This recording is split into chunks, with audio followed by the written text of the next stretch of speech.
दोस्तों good evening. आज हम आपके लिए लेके आए हैं ट्रांसफार्मर T30 टेस्ट सीरीज़ 12। तो दोस्तों इसकी बात करें, मैं इंजीनियर पीसी सर आपका पीसी इलेक्ट्रिकल चैनल पर स्वागत करता हूं।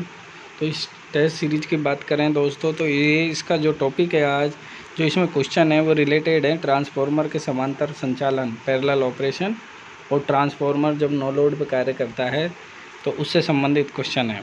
समांतर में जुड़े दो पहला क्वेश्चन देखते हैं दोस्तों। समांतर में जुड़े दो ट्रांसफार्मर जिनकी प्रतिशत प्रतिबाधाएं असमान नहीं है, उनके लिए सत्य कथन है।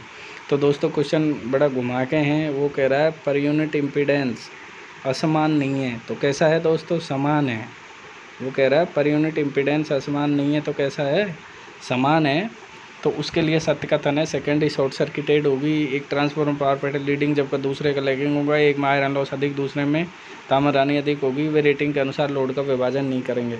तो दोस्तों इस प्रकार का क्वेश्चन में डी आंसर आ जाएगा कि वे लोड का जो विभाजन करेंगे दोनों, वो रेटिंग के अनुसार नहीं करेंगे, क्योंकि पर यूनिट इम्पीडेंस समान है तो वो पर यूनिट इम्पीडेंस के हिसाब से लोड का विभाजन करेंगे। अगर पर यूनिट इम्पीडेंस समान नहीं होता तो वे लोड का विभाजन रेटिंग के हिसाब से करते, तब ये उत्तर नहीं होता। तो अब इसमें डी उत्तर आ जाएगा दोस्तों, क्या आंसर आ जाएगा, डी। दूसरे क्वेश्चन का रूप करते हैं दोस्तों। दो समांतर में संचालित ट्रांसफार्मर लोड का विभाजन करते हैं प्रति इकाई प्रतिबाधा के हिसाब से। किसके हिसाब से करते हैं दोस्तों, पर यूनिट इम्पीडेंस के हिसाब से समांतर में प्रचालित ट्रांसफार्मर लोड का विभाजन करते हैं। अगर पर यूनिट इम्पीडेंस समान नहीं है तो रेटिंग के हिसाब से करते हैं, तो इसमें ए आ जाएगा दोस्तों। तीसरे क्वेश्चन की बात करें, दो सिंगल फेज ट्रांसफार्मरों के लिए समांतर संचालन के लिए आवश्यक शर्त है। तो दक्षता का आवश्यक होना जरूरी नहीं है, समान ध्रुवता, दक्षता का समान होना जरूरी नहीं है। सबसे जो मोस्ट इम्पोर्टेंट शर्त है वह है समान ध्रुवता दोस्तों। जैसे दो सिंगल फेज ट्रांसफार्मर है, फेस और न्यूट्रल, ऐसे ही फेस और न्यूट्रल, तो एक का फेस दूसरे के फेस से ही जुड़ना चाहिए, तब जाके ऊपर सप्लाई पे जाना चाहिए। एक का न्यूट्रल दूसरे के न्यूट्रल से, इसका मतलब है ध्रुवता समान होनी चाहिए, अन्यथा ट्रांसफार्मर शॉर्ट सर्किट हो जाएंगे दोस्तों। चौथे क्वेश्चन की बात करें दोस्तों, क्या होगा यदि समांतर में संचालित ट्रांसफार्मरों की ध्रुवता विपरीत हो।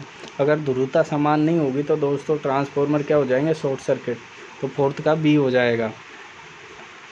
5 क्वेश्चन की बात करें दोस्तों, यदि समांतर में संचालित दो ट्रांसफार्मरों की प्रति इकाई प्रतिबाधा अलग अलग है। समांतर में संचालित दो ट्रांसफार्मर्स की प्रति इकाई प्रतिबाधा अलग अलग हो तो ट्रांसफार्मर गर्म हो जाएंगे। दोनों ट्रांसफार्मरों के पावर फैक्टर समान होंगे, समांतर संचालन संभव नहीं होगा। समांतर संचालन संभव होगा, लेकिन जिन पावर फैक्टर पर ट्रांसफार्मर काम करेंगे वे लोड के पावर फैक्टर से अलग होंगे। तो दोस्तों इसमें डी हो जाएगा। पर यूनिट इम्पीडेंस अलग अलग है तो अपन समांतर में तो लगा सकते हैं ट्रांसफार्मरों को, परंतु वो जो पावर फैक्टर पर काम करेंगे वो लोड के अकॉर्डिंग नहीं होगा, अलग होगा दोस्तों लोड के पावर फैक्टर से। तो 5 का हो जाएगा डी। 6 की बात करें दोस्तों, 6 क्वेश्चन है, समांतर में जुड़े ट्रांसफार्मरों का वोल्टेज अनुपात समान होना चाहिए, क्यों। वोल्टेज अनुपात समान क्यों रखते हैं अपन दोस्तों, पूर्ण भार धारा से बचने के लिए, नो लोड सर्कुलेटिंग करंट से बचने के लिए। तो 6 में अपन ट्रांसफार्मरों को वोल्टेज अनुपात समान इसलिए रखते हैं, नो लोड सर्कुलेटिंग करंट से बचने के लिए। 7 क्वेश्चन की बात करें दोस्तों, ट्रांसफार्मर्स को समांतर में क्यों लगाते हैं। ट्रांसफार्मर को समांतर में लगाने का क्या कारण है अपना, तो ट्रांसफार्मरों को समांतर में सप्लाई की विश्वसनीयता के लिए लगाते हैं। एक ट्रांसफार्मर खराब, जैसे ए में एक ट्रांसफार्मर खराब होने से आसानी से प्रतिस्थापन, कम रख रखाव, अधिक भार को संभालने के लिए। तो दोस्तों इसमें सबसे अच्छा आंसर होगा डी। एक तो सप्लाई की विश्वसनीयता बनी रहती है, एक अधिक भार सहन कर लेता है, अधिक भार क्षमता हो जाती है समांतर में जोड़ने से, कम रख रखाव होता है दोस्तों। तो अधिक विश्वसनीयता, दूसरी बात है अधिक भार क्षमता हो जाती है, और तीसरी बात है कम रख रखाव की आवश्यकता पड़ती है समांतर में। तो इस तरीके से ये 3 चीज़ें होती हैं, तो इसमें डी आ जाएगा 7 में दोस्तों। 8 की बात करें, 8 क्वेश्चन देखें, दो ट्रांसफार्मर की सेकेंडरी एक दूसरे से जुड़ी हुई है, तो प्राइमरी वोल्टेज रेशियो असमान हो तो क्या होगा। प्राइमरी का वोल्टेज रेशियो अगर समान नहीं है तो क्या होगा दोस्तों, सर्कुलेटिंग करंट प्रवाह नहीं होगा, बहुत कुछ शॉर्ट सर्किट करंट प्रवाहित होगा। बहुत कुछ नहीं है, बहुत उच्च है दोस्तों, ये क्या है, बहुत उच्च है, बहुत उच्च circulating current, short circuit current प्रवाहित होगा, उच्च शॉर्ट सर्किट करंट प्रवाहित होगा। सी है, स्मॉल सर्कुलेटिंग करंट फ्लो होगा, तो इसका सी हो जाएगा दोस्तों। अगर ट्रांसफार्मर की सेकेंडरी एक दूसरे से जुड़ी हुई है और प्राइमरी वोल्टेज रेशियो असमान हो तो स्मॉल सर्कुलेटिंग करंट फ्लो होगा, तो इसमें डी हो जाए, सी हो जाएगा दोस्तों 8 में। 9 की बात करें दोस्तों,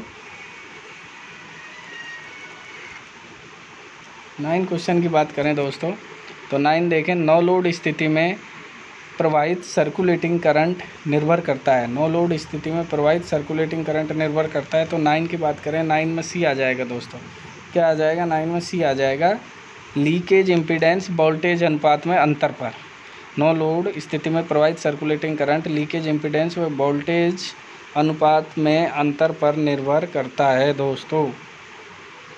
समांतर में संचालित ट्रांसफार्मर की अधिकतम लोड केवीए रेटिंग होती है, दोनों की केवीए रेटिंग के योग से अधिक, दोनों की केवीए रेटिंग के योग से कम, दोनों की केवीए रेटिंग के योग के बराबर लोड पर निर्भर करता है, तो दोस्तों 10th में हो जाएगा बी। समांतर में संचालित ट्रांसफार्मर की अधिकतम लोड केवीए रेटिंग होती है, दोनों की केवीए रेटिंग के योग से कम। 11 क्वेश्चन की बात करें दोस्तों, दो सिंगल फेज ट्रांसफार्मर के सफल समांतर ऑपरेशन के लिए आवश्यक प्रतिबंध है। तो 2 सिंगल फेज ट्रांसफार्मर के सफल समांतर ऑपरेशन के लिए आवश्यक प्रतिबंध क्या है दोस्तों? तो इसमें हो जाएगी ध्रुवता समान होनी चाहिए। क्या होना चाहिए? ध्रुवता समान होना चाहिए। ये सबसे जो मोस्ट इम्पोर्टेंट शर्त होती है सिंगल फेज ट्रांसफार्मर के पैरेलल ऑपरेशन की, मतलब फेज से फेज जुड़ना चाहिए, न्यूट्रल से न्यूट्रल, तो इसमें सी हो जाएगा 11 में। 12 की बात करें दोस्तों, 2 समांतर में ऑपरेट हो रहे ट्रांसफार्मर की लीकेज इम्पीडेंस की क्वालिटी अलग अलग है। समांतर में 2 ट्रांसफार्मर चल रहे हैं, उसके लीकेज इम्पीडेंस क्वालिटी अलग अलग है। 0.8 पावर फैक्टर के लिए क्या होगा? तो 12 की बात करें, सी होगा दोस्तों, दोनों समान पावर फैक्टर पर ऑपरेट होंगे। दोनों क्या होंगे? समान पावर फैक्टर पर ऑपरेट होंगे दोस्तों। 13 की बात करें, स्थिर लोड धारा पर ट्रांसफार्मर की अधिकतम दक्षता होती है किस पावर फैक्टर पर? डी पे होती है दोस्तों, इकाई पावर फैक्टर पर स्थिर लोड धारा पर ट्रांसफार्मर की अधिकतम दक्षता होती है इकाई पावर फैक्टर पर दोस्तों। 14 की बात करें दोस्तों, 14 क्वेश्चन है दोस्तों, नो लोड पर ट्रांसफार्मर का पावर फैक्टर होता है। तो दोस्तों नो लोड पर ट्रांसफार्मर का जो पावर फैक्टर होता है वो 0.1 से 0.2 लैगिंग होता है। 0.1 से 0.2 लैगिंग होता है, पर तो इसमें ए ऑप्शन आ जाएगा दोस्तों 14 में। 15 की बात करें, वायु ब्लास्ट कूलिंग किस क्षमता के ट्रांसफार्मर में प्रयुक्त की जाती है? तो वायु ब्लास्ट कूलिंग दोस्तों 10,000 केवीए के ट्रांसफार्मर में प्रयुक्त की जाती है। 10 MVA क्षमता के ट्रांसफार्मर के लिए उपयुक्त कूलिंग विधि है। 10 MVA क्षमता के ट्रांसफार्मर के लिए उपयुक्त कूलिंग विधि है। 16 में बी आ जाएगा दोस्तों, ऑयल नेचुरल कूलिंग। 17 की बात करें, एक 500 KVA 400 volt 3 phase 60 hertz transformer को 50 हर्ट्ज के समान ट्रांसफार्मर द्वारा विस्थापित किया जाए तो इसकी क्षमता होगी। 60 हर्ट्ज का ट्रांसफार्मर है, उसकी जगह 50 हर्ट्ज का लगाया जाए तो उसकी क्षमता क्या होगी दोस्तों? 17 में सी आ जाएगा, 416 KVA होगी। इसको अपन वैसे भी निकालें तो 60 हर्ट्ज के को 50 पे चला रहे हैं तो इसकी प्रतिशतता निकालें तो 80% क्षमता पे काम करेगा। तो 500 का 80% 416 होता है, या फिर कम फ्रिक्वेंसी पे चला रहे हैं तो जो रेटिंग है उससे कम ही दक्षता होगी, उसकी रेटिंग क्षमता क्या होगी? जो रेटिंग है उससे कम ही होगी, क्योंकि कम उच्च आवृत्ति के को कम आवृत्ति पे चला रहे हैं इसलिए। तो ये कम एक ही ऑप्शन में, इसलिए सी कर देंगे 17 का दोस्तों। 18 की बात करें, एक ट्रांसफार्मर की 0.9 पावर फैक्टर पर फुल रेटिंग 90 किलोवाट है तो इसकी केवीए रेटिंग होगी। फुल रेटिंग 90 किलोवाट है 9 पे, तो कुल रेटिंग क्या होगी? तो 0.9 पे 90 है तो इकाई पावर फैक्टर पे 100 हो जाएगी दोस्तों। तो 18 का डी हो जाएगा। क्या हो जाएगा दोस्तों? 18 का डी हो जाएगा। 19वें की बात करें, ट्रांसफार्मर के ध्रुवता ज्ञात की जाती है। ट्रांसफार्मर की ध्रुवता ज्ञात की जाती है दोस्तों, तो 19 में हो जाएगा डी। फेजिंग आउट टेस्ट से ट्रांसफार्मर की ध्रुवता ज्ञात करते हैं। बैक टू बैक टेस्ट या संपूर्ण टेस्ट से तो वोल्टेज रेगुलेशन, आयरन लॉस और कॉपर लॉस, ये चीज़ें ज्ञात करते हैं। सब चीज़ें शॉर्ट सर्किट से कॉपर लॉस ज्ञात करते हैं, ओपन सर्किट से आयरन लॉस, और फेज आउट जो टेस्ट है इससे ट्रांसफार्मर की ध्रुवता ज्ञात करते हैं दोस्तों। तो 20 क्वेश्चन की बात करें, ट्रांसफार्मर के समांतर संचालन के लिए आवश्यक शर्त नहीं है। तो केवीए रेटिंग का समान होना आवश्यक शर्त नहीं है, बाकी ये सब चीज़ें ज़रूरी होती हैं, केवीए रेटिंग समान होना आवश्यक नहीं है। 21 की बात करें, ट्रांसफार्मर की सेकेंडरी वाइंडिंग शॉर्ट सर्किट करने पर प्राइमरी का पावर फैक्टर होगा। ट्रांसफार्मर की सेकेंडरी वाइंडिंग शॉर्ट करने पर प्राइमरी का पावर फैक्टर क्या होगा दोस्तों, 21वें में ए हो जाएगा, प्राइमरी का पावर फैक्टर 1 होता है दोस्तों। 22 की बात करें, एक ट्रांसफार्मर इकाई पावर फैक्टर के लोड को विद्युत सप्लाई करता है तो उसकी प्राइमरी टर्मिनल का पावर फैक्टर क्या होगा। इकाई पावर फैक्टर के लोड को सप्लाई करता है तो प्राइमरी टर्मिनल का पावर फैक्टर 0.95 में लैगिंग होता है दोस्तों। 23 की बात करें, यदि ट्रांसफार्मर का सप्लाई वोल्टेज 50% बढ़ा दिया जाए और आवर्ती कांस्टेंट हो तो उच्चतम फ्लक्स घनत्व होगा। तो 23 में बी आ जाएगा दोस्तों, वास्तविक मान के 1.5 गुना होगा। वास्तविक मान के कितने गुना होगा, 1.5 गुना। यदि ट्रांसफार्मर का सप्लाई वोल्टेज 50% बढ़ा दिया जाए और आवर्ती कांस्टेंट हो तो उच्चतम फ्लक्स घनत्व वास्तविक मान के 1.5 गुना होगा दोस्तों। 24वें की बात करें, यदि सप्लाई वोल्टेज को स्थिर रखकर सप्लाई आवृत्ति को बढ़ा दिया जाए तो मैग्नेटाइजिंग करंट और कोर लॉस घटक क्या होंगे। तो अपन सप्लाई आवृत्ति को बढ़ा दें और सप्लाई वोल्टेज स्थिर रहें तो मैग्नेटाइजिंग करंट और कोर लॉस घटक हैं दोनों घट जाएंगे। क्या होंगे दोस्तों, दोनों घट जाते हैं। 25वें की बात करें दोस्तों, ट्रांसफार्मर की रेटिंग केवीए में ली जाती है, किलोवाट में नहीं। क्यों नहीं लेते ये सबको पता है दोस्तों, क्योंकि ट्रांसफार्मर के कुल लॉस वोल्ट एम्पियर पर निर्भर करते हैं, इसलिए ट्रांसफार्मर रेटिंग केवीए पे लेते हैं, किलोवाट में नहीं। 26 की बात करें, ट्रांसफार्मर का बेसिक एलिमेंट नहीं है तो कोर ये होती है, कोर ये सेकेंडरी वाइंडिंग होती है, प्राइमरी, तो ये 3 तो बेसिक एलिमेंट हैं। कौन सा है, जो म्यूचुअल जो फ्लक्स है ये ट्रांसफार्मर का बेसिक एलिमेंट नहीं है दोस्तों, कॉमन म्यूचुअल फ्लक्स, उबेनिस्ट फ्लक्स। 27 की बात करें, ट्रांसफार्मर में सांस कब लेता है, जब ट्रांसफार्मर पे लोड बढ़ता है तब ट्रांसफार्मर ब्रीथ करता है। क्या करता है, ब्रीथ, सांस लेता है, ब्रीदर के द्वारा ब्रीथ करता है, उसे कहते हैं सांस लेना।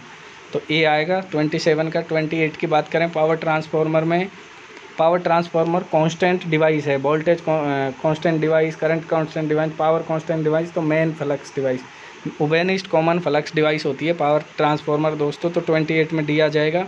29 की बात करें दोस्तों, स्टार स्टार ट्रांसफार्मर संतोषजनक कार्य करेगा जब लोड संतुलित है, लोड असंतुलित है, तो इसमें लोड संतुलित आ जाएगा दोस्तों। और 30वें की बात करें तो स्टार डेल्टा ट्रांसफार्मर संतोषजनक कार्य करेगा जब लोड कैसा हो, संतुलित हो, असंतुलित हो, इसमें सी आ जाएगा।